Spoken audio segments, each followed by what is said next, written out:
What's going on, everybody? Eric Bourassa here, and today I want to explain why bar chords stink and I never use them. I will also give you a few pointers as to how you can get around using bar chords so you never have to torment your hands in that way again. All right, so you're probably used to doing bar chords, or you aspire to play bar chords. Like, gosh, I gotta get my bar chords, right? So here's some basic bar chords that you've got where you're going across 5 or 6 strings, contorting your hand and applying pressure to all of your fingers at the same time in really weird ways. And it's uncomfortable and hard to do for long periods of time.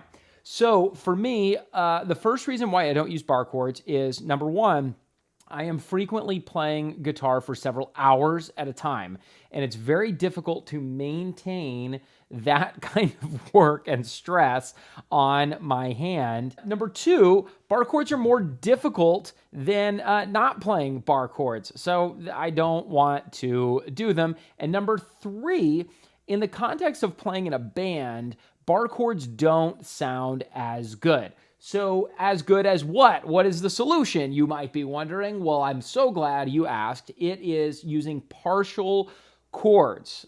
So instead of using a full bar chord, what we are going to do is take, let's say, this A chord, and instead of playing the whole thing, I'm just going to play the first 3 strings. Or I'm going to play strings 4, 3, and 2.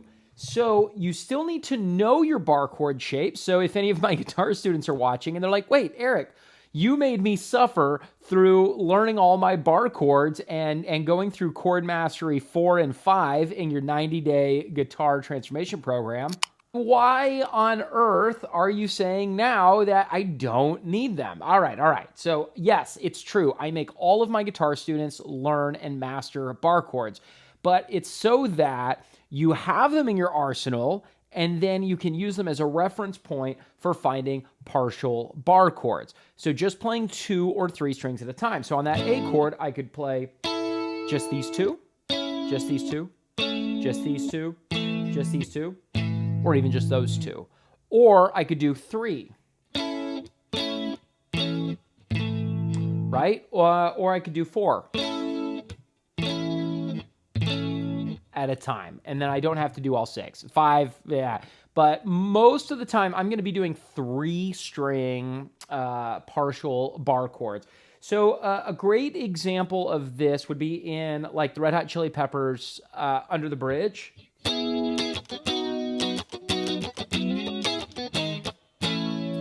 Okay, so what's happening there is you have an E, B, C sharp minor, G sharp minor, to A, right?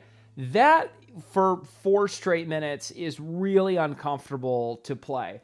But John Frusciante takes like the Hendrix approach, which is instead of playing this E, we're literally just playing those 3. You could add this one if you want, but by the way, nobody with this bar chord shape plays that high E string. Just block it. It's too much work. So we're going to use that for E. And then for B, instead of this, we're going to use this. And then for C sharp minor,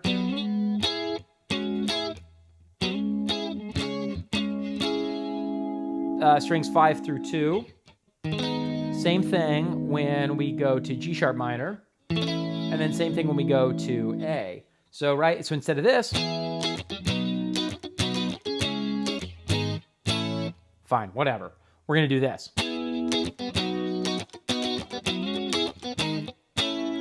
Now, number one, it's easier. Number two, it sounds better when you have a full band playing because the less sonic space you're taking up as a professional guitar player, the better it's going to sound. So now, the other thing that's cool about that is you can add these extra little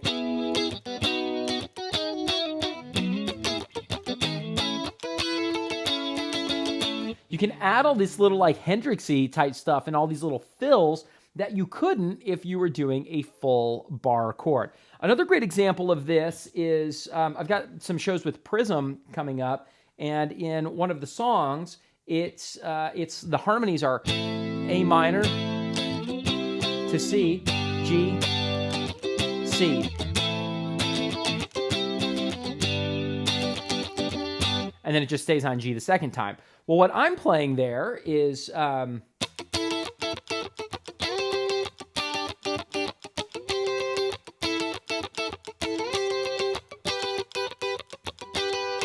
right? So instead of playing this full bar chord that no one's in the audience is going to hear anyway, because it's taking up too much sonic space, people will hear these two high strings. I'm just taking the two highest strings of the bar chord, A minor, two highest strings of C, two highest of G, and then when we come back to the G later, I'm using like the D shape of that. So you can use the caged system to kind of help you with that. Really, ultimately, just taking partial versions of bar chords is what I would focus on if you're just getting into this. And then after that, if you get comfortable with it, add the caged system to where you could take like the D chord, D, E, F, G, A, B, and then there's a version of a G chord for me. So really learning your, just learning partial bar chords, but also learning your triad inversions is a big thing. And that's, for my students, that's later we get into triad inversion. So that's a really useful tool to have in your arsenal. Now, what if you are not playing in a band and you are playing solo? You're just playing an acoustic gig. Well, at that point, what I do when I'm playing acoustic, most of the time I'm using like open chords. But if I go to an F chord, I'm going to do this. I'm going to block string 6 with my thumb. I might bar the first two strings, or I might block the first string, depending on how hard I want it to work. So instead of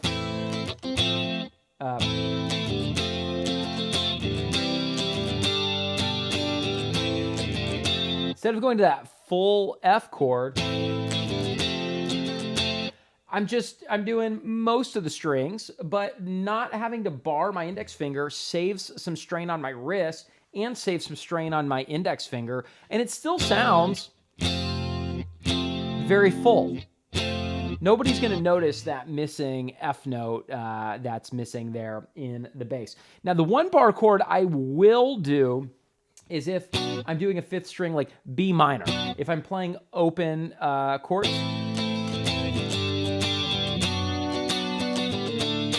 the B minor chord is the one exception. I will use that bar chord. So I'm not saying you can't use bar chords. I'm just saying I think they stink.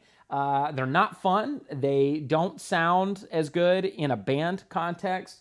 They are harder to play and a greater strain and more work for you. And they also limit your creativity in terms of adding other notes and flourishes on top of it. So for all those reasons, I say to bar chords. All right, let me know what you think in the comments below. There's some kind of thing in the description, some kind of a free course or something that I put there. If you're interested, check it out. Like and subscribe, and I will see you guys in the next times.